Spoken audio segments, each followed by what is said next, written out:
Assalamualaikum warahmatullahi wabarakatuh. Nama saya Dewi Kurniawati dari 12 APL 2, absen 1. Kali ini saya akan menjelaskan tentang asam amino dan protein. Asam amino dan protein. Definisi protein. Protein berasal dari kata Yunani proteions yang artinya pertama. Protein adalah kelompok biomolekul berukuran besar yang terbentuk dari satu rantai panjang asam amino atau lebih. Poliamida dan hidrolisis protein menghasilkan asam-asam amino. Asam amino. Nama asam amino menunjukkan bahwa senyawa ini mempunyai dua gugus fungsi, yaitu gugus karboksil yang bersifat asam dan gugus amino yang bersifat basa. Asam-asam amino yang terdapat dalam protein adalah asam aminokarboksilat.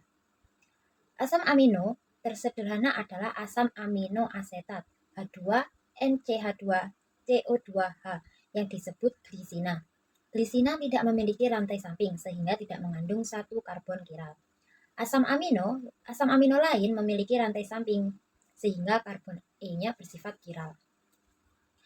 Asam amino yang berasal dari protein termasuk dalam deret L, artinya gugus-gugus di sekeliling karbon E mempunyai konfigurasi yang sama seperti dalam L-gliseraldehida.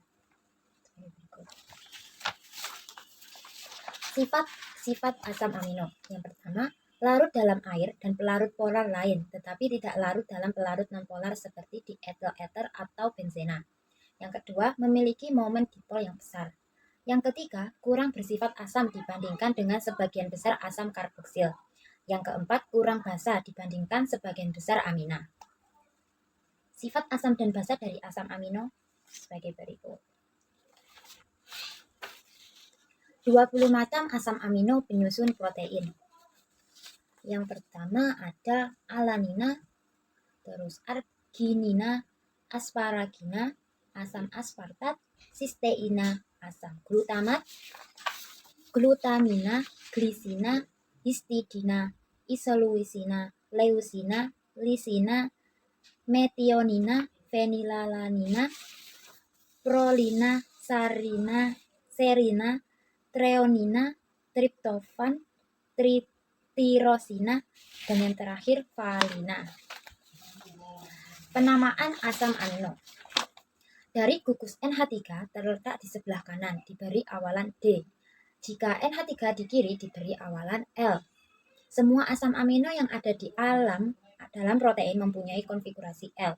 Ada beberapa asam amino yang penting dalam struktur dan metabolisme mempunyai konfigurasi D, yaitu asam D-alanin dan D-glutamat yang merupakan komponen penyusun dinding sel bakteri tertentu. Penulisan asam amino, 20 asam amino yang umum dapat disingkat menjadi 3 huruf. Misal, serine, ser, menjadi ser. Glisin menjadi gli. Contohnya sebagai berikut. Asam amino dengan gugus amino bebas biasanya ditaruh pada ujung kiri struktur itu. Asam amino ini disebut asam amino ujung. Asam amino dengan gugus karboksil bebas ditaruh di ujung kanan disebut asam amino C ujung. Sebagai berikut. Penggolongan asam amino.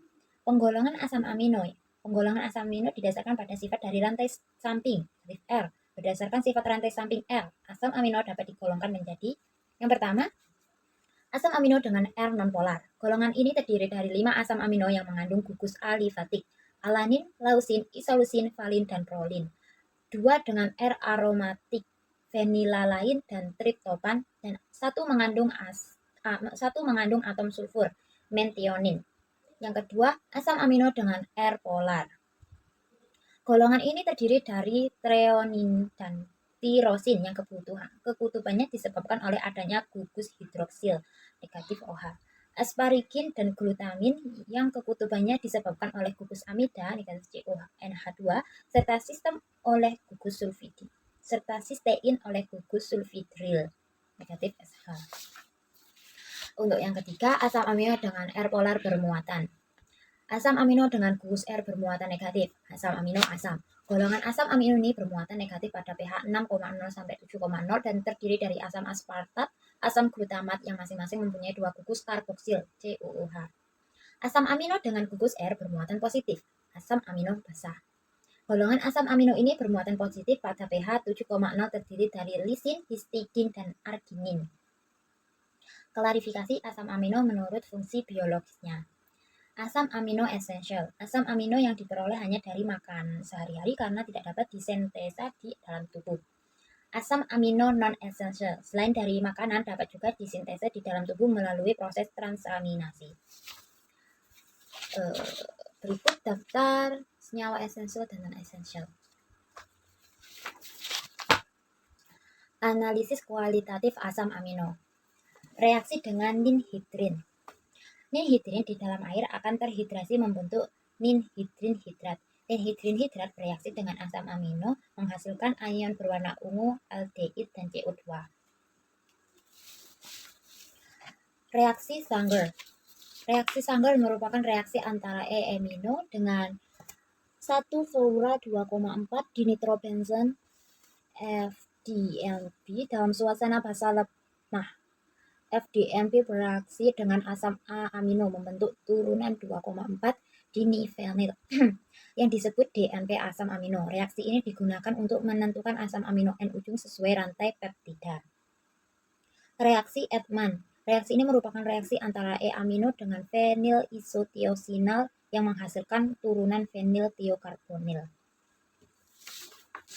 Reaksi asilasi pada asam amino.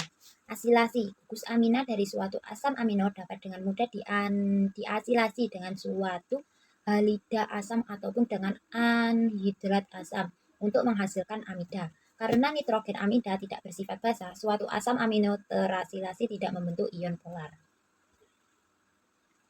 Ikatan peptida. Ikatan yang menghubungkan dua asam amino melalui gugus karboksil dari suatu asam amino dengan gugus amino dari asam amino yang lain. Berdasarkan konvensional ikatan peptida ditulis dengan asam amino yang mempunyai NH3 bebas sebelah kiri dan AS. Amino dengan gugus COO bebas di sebelah kanan. Molekul yang mengandung dua asam amino dengan satu ikatan peptida disebut dipeptida. Molekul mengandung tiga asam amino disebut tripeptida. Ada tetropeptida, pentapeptida, dan lain sebagainya. Suatu dipeptida terjadi bila suatu ikatan amida terbentuk antara gugus negatif NH2 dari suatu asam amino dengan gugus negatif COOH dari asam amino yang lain.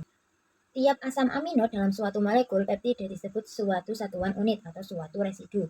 Alanil glisina mempunyai dua residu alanina dan residu glisina. Suatu polipeptida ialah suatu peptida dengan banyak sekali residu asam amino. Pada beberapa protein, terdapat rantai cabang yang mengadakan ikatan silang yang disebut ikatan disulfida. Adanya ikatan disulfida diakibatkan oleh terjadinya oksidasi dua residu sistem menghasilkan suatu senyawa sistin. Pada polipeptida, rantai utama yang menghubungkan antara C disebut rantai kerangka molekul protein, sedangkan atom di sebelah kanan dan kiri rantai berangka disebut gugus R atau rantai samping. Beberapa rantai polipeptida tersebut diikat bersama oleh ikatan non-kovalen. Rantai polipeptida protein biasanya diikat dengan ikatan sulfida. Beberapa ikatan yang mungkin terjadi dalam polipeptida atau protein dapat dilihat pada gambar berikut. Menurut perjanjian, suatu poliamida dengan residu asam amino kurang dari 50 dikelompokkan sebagai suatu peptida, sedangkan poliamida yang lebih besar dianggap sebagai protein. Alanina dan glisina dapat digabungkan dengan cara lain untuk membentuk glisilalanina, dalam mana glisina mempunyai gugus amino bebas dan alanina mempunyai gugus karboksil bebas. Protein. Biopolimer yang terdiri dari banyaknya satuan asam amino yang dihubungkan oleh ikatan peptida. Beberapa protein merupakan komponen utama dalam jaringan struktur, seperti otot, rambut, kuku, dan kulit. Struktur protein. Ada struktur primer, sekunder, tersier, dan kuartener. Penggolongan protein. Yang pertama, protein fibrose, serat. Protein yang terdapat pada hewan, tidak larut dalam air, misal keratin, kolagen, dan sutra. Untuk yang kedua, protein globular. Protein yang larut dalam air, misal enzim, hormon, hemoglobin, mioglobin, ovalbumin. Denaturasi protein. Denaturasi suatu protein adalah hilangnya sifat-sifat struktur lebih tinggi oleh terkacaunya ikatan hidrogen dan gaya-gaya sekunder lain yang mengutuhkan molekul itu. Akibat suatu denaturasi adalah hilangnya banyak sifat biologis protein itu. Salah satu faktor yang menyebabkan denaturasi suatu protein ialah perubahan temperatur. Yang kedua, perubahan pH juga dapat mengakibatkan denaturasi. Faktor-faktor lain yang dapat menyebabkan denaturasi adalah detergen, radiasi, zat pengoksidasi atau produksi yang dapat mengubah hubungan S menjadi S dan perubahan tipe pelarut. Sisi negatif dan positif denaturasi. Sisi negatif, yang pertama protein kehilangan aktivitas biologi. Yang kedua, pengendapan protein. Yang ketiga, protein kehilangan beberapa sifat fungsional. Sifat positif denaturasi. Sisi positif denaturasi. Yang pertama, denaturasi panas pada inhibitor tripsin dalam legum dapat meningkatkan tingkat ketercernaan dan ketersediaan biologis protein legum. Yang kedua, protein yang terdenaturasi sebagian lebih mudah dicerna. Sifat pembentuk buih dan emulsi lebih baik daripada protein asli. Denaturasi oleh panas. Yang ketiga, denaturasi oleh panas merupakan prasyarat pembuatan gel protein yang dipicu panas. Koagulasi protein. Koagulasi merupakan proses lanjutan yang terjadi ketika molekul protein yang didenaturasi membentuk suatu massa yang solid. Seperti cairan telur, sol, diubah menjadi padat atau setengah padat gel dengan proses air yang keluar dari struktur membentuk spiral-spiral yang membuka dan melekat satu sama lain. Koagulasi ini terjadi selama rentang waktu temperatur yang lama dan dipengaruhi oleh faktor-faktor yang telah disebutkan sebelumnya seperti panas, pengocokan, pH, dan juga menggunakan gula dan garam. Hasil dari proses koagulasi protein biasanya mampu membentuk karakteristik yang diinginkan, yaitu mengental yang mungkin terjadi pada proses selanjutnya setelah denaturasi dan koagulasi.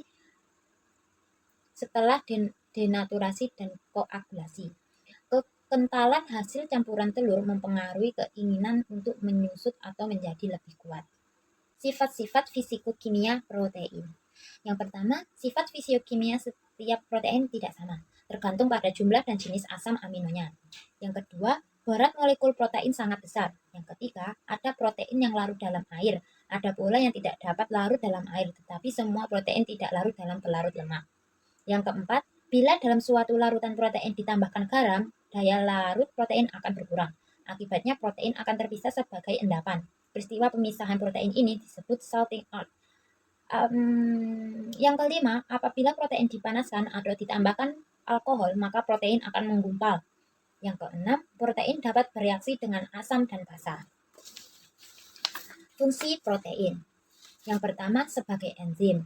Hampir semua reaksi biologis dipercepat atau dibantu oleh suatu senyawa makromolekul spesifik yang disebut enzim. Dari reaksi yang sangat sederhana seperti reaksi transportasi karbon dioksida sampai yang sangat rumit seperti replikasi kromosom.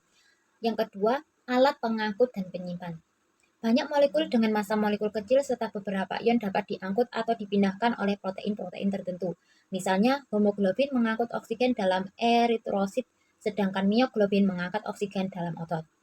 Yang ketiga, pengaturan pergerakan. Protein merupakan komponen utama daging. Gerakan otot terjadi karena adanya dua molekul protein yang saling bergesekan. Yang keempat, penunjuk mekanis. Kekuatan dan daya tahan robek kulit dan tulang disebabkan adanya kolagen, suatu protein berbentuk bulat, panjang, dan mudah membentuk serabut. Yang kelima, pertahanan tubuh atau imunisasi. Pertahanan tubuh biasanya dalam bentuk antibodi, yaitu suatu protein khusus yang dapat mengenal dan menempel atau mengikat benda-benda asing yang masuk ke dalam tubuh seperti virus, bakteri, dan sel-sel asing lain. Yang keenam, media perambatan impuls syaraf. Protein yang mempunyai fungsi ini biasanya berbentuk reseptor, misalnya rodopsin. Suatu protein yang bertindak sebagai reseptor penerima warna atau cahaya pada sel-sel mata. Yang ketujuh, pengendalian pertumbuhan. Protein ini bekerja sebagai reseptor dalam bakteri yang dapat mempengaruhi fungsi bagian-bagian DNA yang mengatur sifat dan karakter bahan. Berikut adalah asam amino protein pada sediaan formasi. Itu saja dari saya. Bila ada salah kata, mohon dimaafkan. Sekian, terima kasih.